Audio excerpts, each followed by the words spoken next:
जिसने मन को जीत लिया उसने पहले ही परमात्मा को प्राप्त कर लिया, क्योंकि उसने शांति प्राप्त कर ली है। ऐसे मनुष्य के लिए सुख दुख, सर्दी गर्मी और मान अपमान एक से होते हैं। और जो दान करते हुए समझकर बिना किसी संकोच के किसी जरूरतमंद व्यक्ति को दिया जाए, वह सात्विक माना जाता है। ईश्वर, ब्राह्मणों, गुरु, माता पिता जैसे गुरुजनों की पूजा करना तथा पवित्रता, सरलता, ब्रह्मचर्य और अहिंसा ही शारीरिक तपस्या है। भागवत गीता के अनुसार नरक के 3 द्वार होते हैं: वासना, क्रोध और लालच। परमेश्वर प्रत्येक जीव के हृदय में बसते हैं। यदि कोई बहुत खाता है या कम खाता है, जो ज़्यादा सोता है या कम सोता है, वो कभी भी योगी नहीं बन सकता।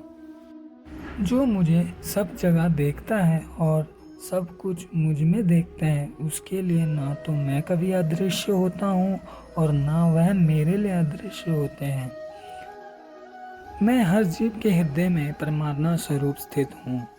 जैसे ही कोई किसी देवता की पूजा करने की इच्छा करता है, मैं उसके श्रद्धा को स्थिर करता हूँ, जिससे वह उसी विशेष देवता की भक्ति कर सके। जो महापुरुष मन की सब इच्छाओं को त्याग देता है और अपने आप में ही प्रसन्न रहता है, उसको निश्चल बुद्धि कहते हैं। जो विद्वान होता है वो ना तो जीवन के लिए और ना ही मृत्यु के लिए सुख करता है। कर्म योग। कर्म का बंधन अवश्य निर्मित होता है, किंतु कार्य का बंधन निर्मित नहीं होता। तुम्हें कर्म और कार्य के बीच क्या भेद है, ये जानना आवश्यक है। सभी कर्म कार्य, किंतु सभी कार्य कर्म। कर्म उस कार्य को कहते हैं जिसके साथ हल्की आशाएं जुड़ी होती हैं। मनुष्य जब भी सुख की आशा रखकर कोई कार्य करता है, तो वह कार्य के फल में बंध जाता है। जो किसी कर्म को फल की आशा से किया जाए तो उसे सताम कर्म योग कहते हैं, और जब किसी कर्म बिना फल की आशा से किया जाए तो उसे निष्काम कर्म योग कहते हैं।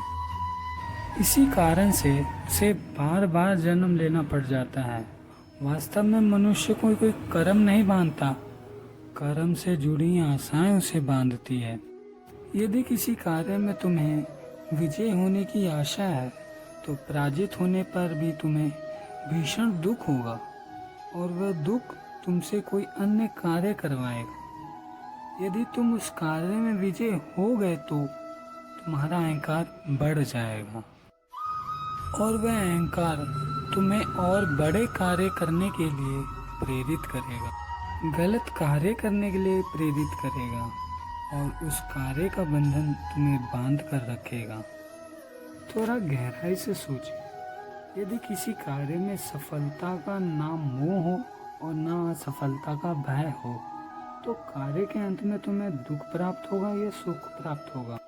अर्थात तुम्हें सुख दुख, आशा निराशा, सफलता असफलता, मोह भय आदि कार्य के कारण नहीं है।